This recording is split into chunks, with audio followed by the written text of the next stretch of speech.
All right, Shalom. First and foremost, I want to give all praise, honor, and glory to Yahweh, Bahashem, Yahweh Shai, Bahashem, Rakakodash. I want to give the honors to my apostle, Notice Great Millstone, who teach very well. While I this truth from and citation out there to the hopeful elect who continue to push this word in our truth, faith, and sincerity. And also, Shalom to all the men, women, and children who sincerely believe upon the words of Yahweh, Bahashem, Yahweh Shai. And on today, man, just basically getting on, checking things, at your door, man. Because every thought, for the lack of better words, that come through does not need to be entertained. Because even I get that quote from the elder out there in Mississippi, the elder Kazak. He made that quote a couple years ago, man. It always stuck with me. Sometimes you forget about it, but when it's important, it's right there. Because at the end of the day, Yahweh Shema Shai have set us up to hope, man.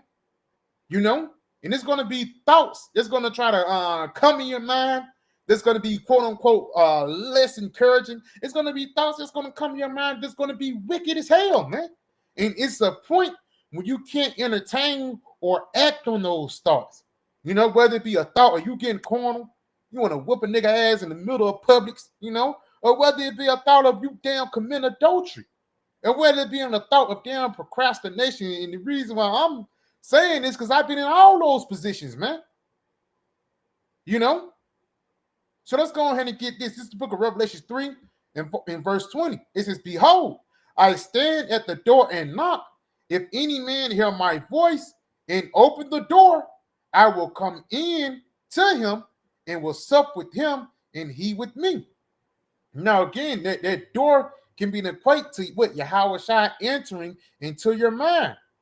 But you got to know when it's the Holy Spirit, man. You got to know when it's Yahweh Shai. You have to have that spirit of discernment. And that's why even the Lord said, "My sheep hear my voice." There's St. John, the 10th chapter.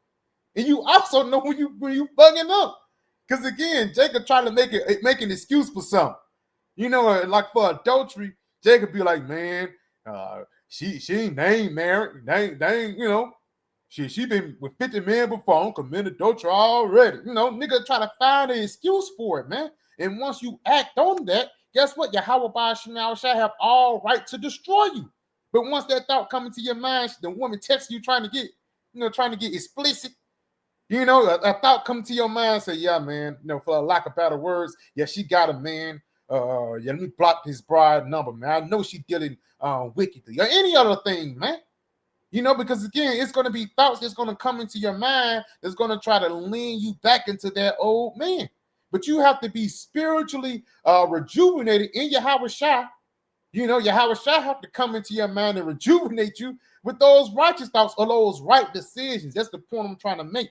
Continuing on, it says, "To him that overcometh, I will grant him to sit with me in my throne, even as I also overcame and sat down with my Father in his throne." And again, overcometh what?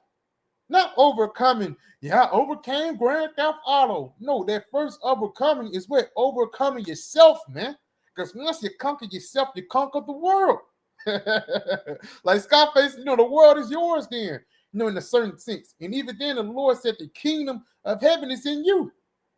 So we have the right weaponry to win this mental war, but it's up to you, for the lack of better words, to make the right decisions. And again, it's not like it's going to be a thing that things going to stop.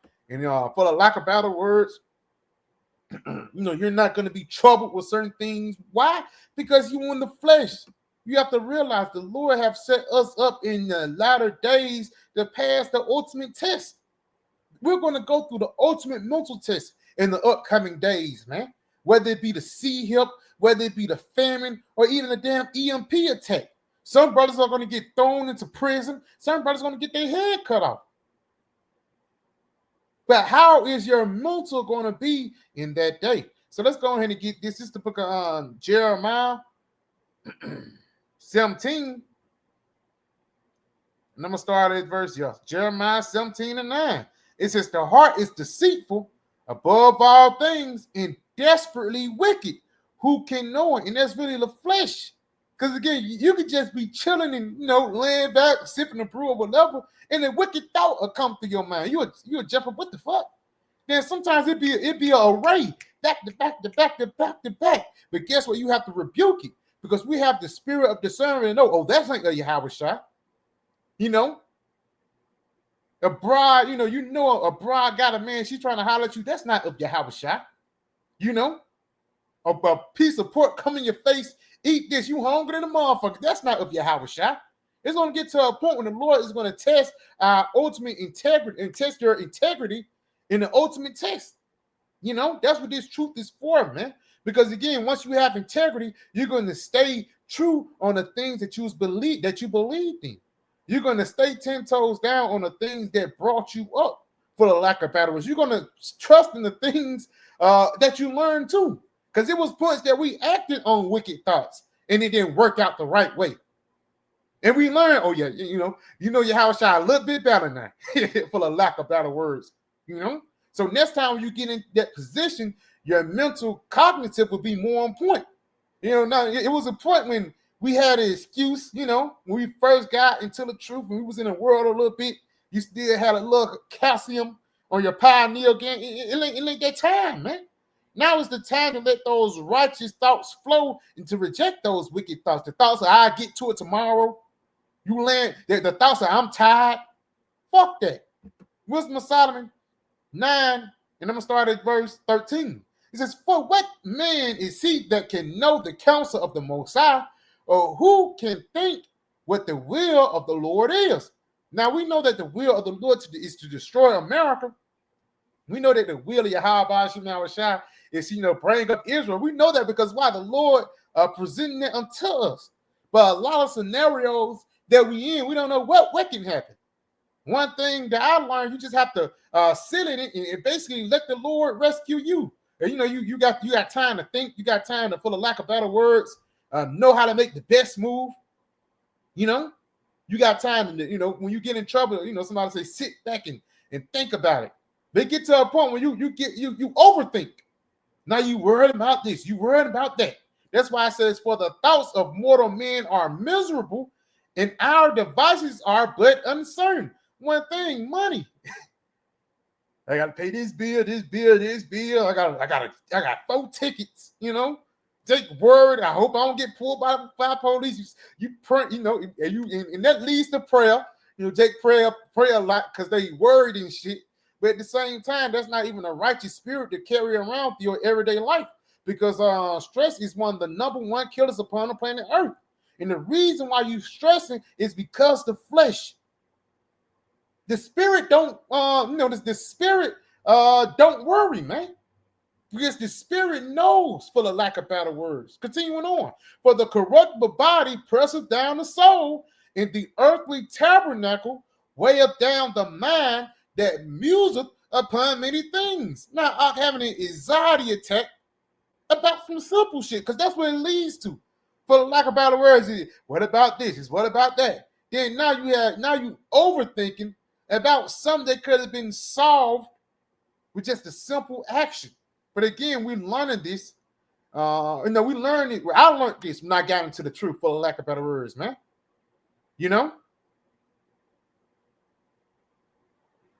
Not knowing, because for the lack of better words, when you in the world, you don't know about these things, man. But once you get into the truth, man, you really learn about yourself.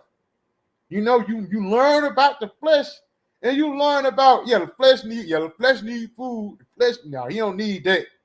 You can't spoil the flesh, but you spoil the spirit.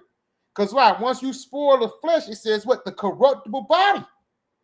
When something is corruptible, it's another. Let me see real quick. I think another word for corruptible is spoiled. Corrupt milk.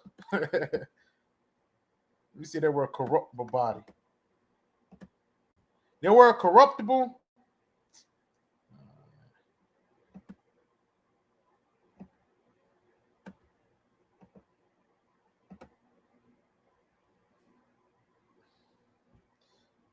It's stupid. Please, man, I can be South Beach.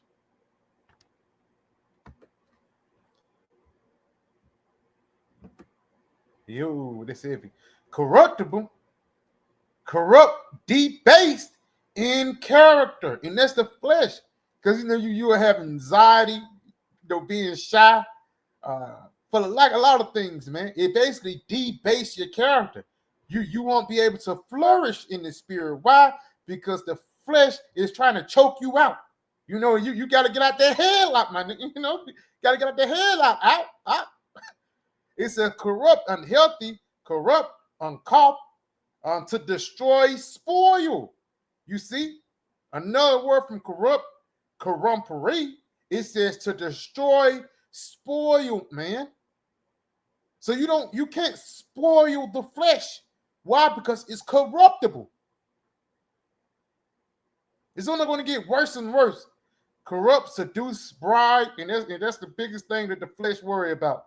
Seducing, you could equate that to women, philosophies, and bribing, which is money, the root of all evil, man. The love of money. Continuing on, change for the worse, debased by admixture or alteration. Because again, once you alter in the flesh, you're going to fail. You're going to be debased. But once you alter in the spirit, or basically move in the spirit, you're going to flourish.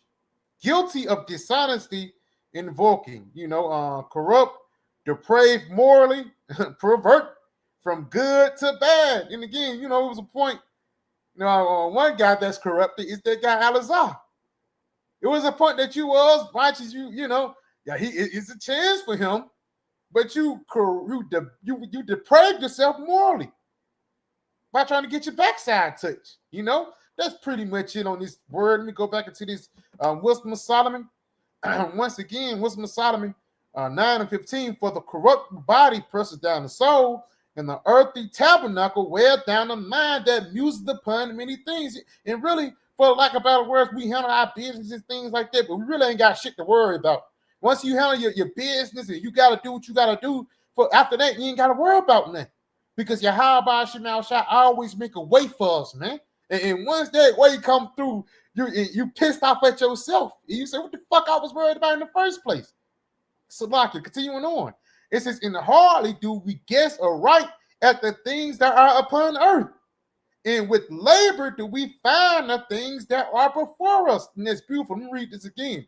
It says, and hardly do we guess aright at the things that are upon earth. Because first thing Jake to think of is the worst. And the reason why Jake think the worst is because we're under the curses, man. But we shouldn't think the worst now. Why? Because blessings is coming our way very soon, man. It says, in labor, it's like, and with labor do we find the things that are before us. You handle your business. It says, but the things that are in heaven who have searched out. Yeah, so, hey, Yahweh Shemal Shah have already got these things planned out. Only thing you got to do is labor.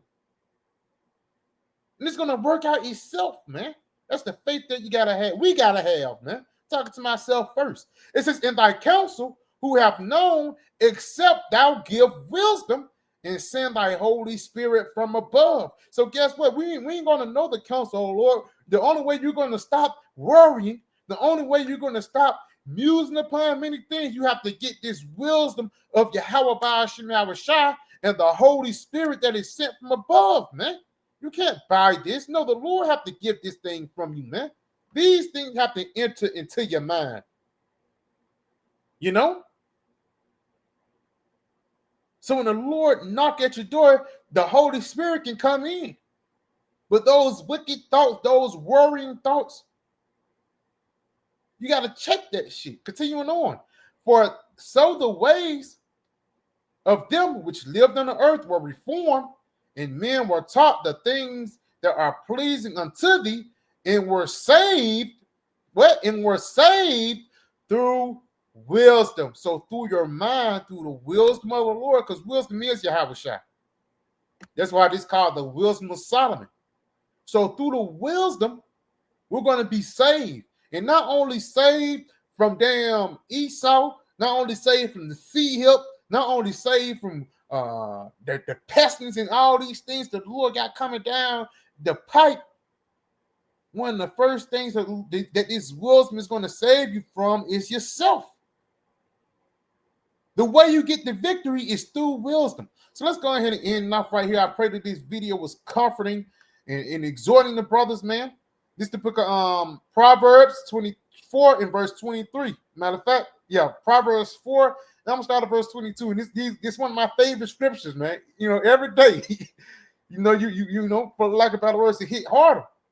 You know, continuing on. It says, for matter of fact, 21.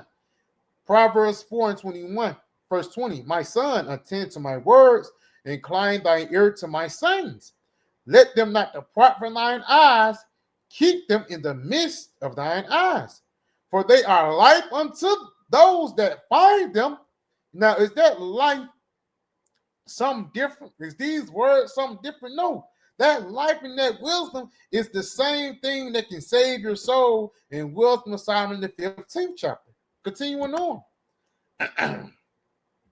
It says, for they are life unto those that find them, and help to all their flesh. Keep thy heart with all diligence, for out of it are the issues of life. So once you keep your heart with all diligence, keep your mind, be on point, have a sharp mind, for lack of better words, be of quick understanding. And a lot of things can equate to that. Either you die, but at the same time, you die the way you move, for lack of better words. But really, ain't nothing can make you keep your mind except Yahweh Hashem Awashai. Because even Solomon said one of the worst things that you can have is the plague of the heart. So let's read this again. It says, keep thy heart with all diligence, for out of it are the issues of life. Put away from thee forward mouth and perverse lips, put far away from thee. So you check that shit at the door. You turn that shit back around. But the things that are exhorting unto life, you keep it, man. So yeah, I might just pray that this video is edifying to give all praise, honor, and glory to Yahweh, Bahashem, Yahweh Shai, Bahashem, Rakakwadash. I'm going to give the honors to my apostle elders, Great Millstone, and Shalom.